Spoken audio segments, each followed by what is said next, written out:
JMD public news ఆకృతి shop ఈరోజు opening అన్నమాట.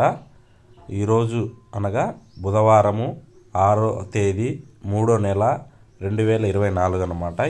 షాప్ ఓపెనింగ్కి అనసూయ వస్తుంది అన్నమాట. ఈ షాప్ ఓపెనింగ్ వల్ల ప్రజలకు చాలా ఇబ్బందిగా ఉంది అన్నమాట. ఎందుకంటే చూడండి, బస్సు కానీ బైక్ కానీ ఎంత ట్రాఫిక్లో వెళ్తున్నారో. ఈ షాప్ కోసం రోడ్డు మీద రికార్డింగ్ డ్యాన్స్ పర్మిషన్ ఎవరిచ్చారు? పెద్ద పెద్ద స్పీకర్లు పర్మిషన్ ఎవరిచ్చారు?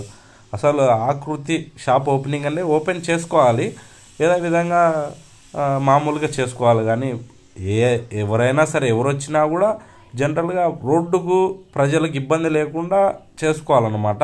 కానీ పెద్ద పెద్ద మైక్ సెట్లు పక్కనే హాస్పిటల్ ఉందండి, గవర్నమెంట్ హాస్పిటల్లో ఉన్న వాళ్ళకి ఎంత ఇబ్బంది అవుతుంది అది కూడా ఆలోచించడం లేదు.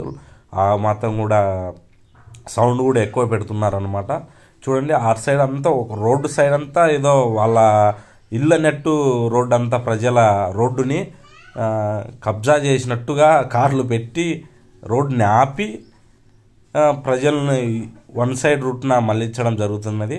ఇది చాలా దారుణం అన్నమాట. ఈ పర్మిషన్ ఇచ్చినారు దాదాపు 8:30 నుంచి 12 వరకు ఈ రూట్లో ఎవరిని వెళ్ళనించడం లేదన్నమాట. అనసూయ వస్తుంది, వాళ్ళకి మార్కెట్ చేస్తుంది, అయిపోయా. ప్రజల కోసం ఏమన్నా వస్తే ప్రజలకు ఏదన్నా ఉపన్యాసం ఇస్తుంది, చాలా ఖండించాలి. మళ్ళీ మీరు అనొచ్చు, ఒక్కరోజే కదా చేస్తే చేసుకోనిలేని. ఈ షాప్ అతను ఒకరోజు, రేపు ఆ పక్క నుండి షాప్ అతను ఇంకొక యాంకర్ని పిలుస్తారు, రేష్మిని పిలుస్తాడు, ఇంకొక షాప్ వాడు వచ్చేసి సుధీర్ని పిలుస్తాడు. అట్లా చేసుకోకూడదు. ఇది ఏదైనా సరే ప్రజలకు ఇబ్బంది లేకుండా ఏ కార్యక్రమాన్ని జరుపుకోవాలి. అది కాకుండా ప్రభుత్వ రోడ్డు కూడా ప్రజల రోడ్ల మీద అలాంటి చేయకూడదు.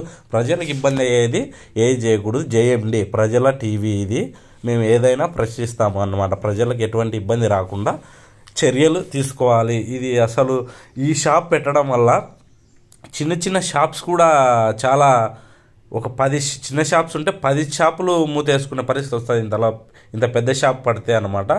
చిన్న షాపులకు కూడా పోలేరు. దయచేసి అయితే ఒక 10 మందిలో ఒకరు పోయినా సరే 9 మంది కరెక్ట్ బతకాలనేది కోరుకోవాలి మనము. చిన్న షాపులను అయితే ఖచ్చితంగా మర్చిపోకండి, ఈ పెద్ద షాపును అయితే మర్చిపోండి. జేఎండి ప్రజలు వచ్చేసి ఖచ్చితంగా అయితే ఈ షాప్ని అయితే బాయ్కాట్ ఖచ్చితంగా చేస్తుంది.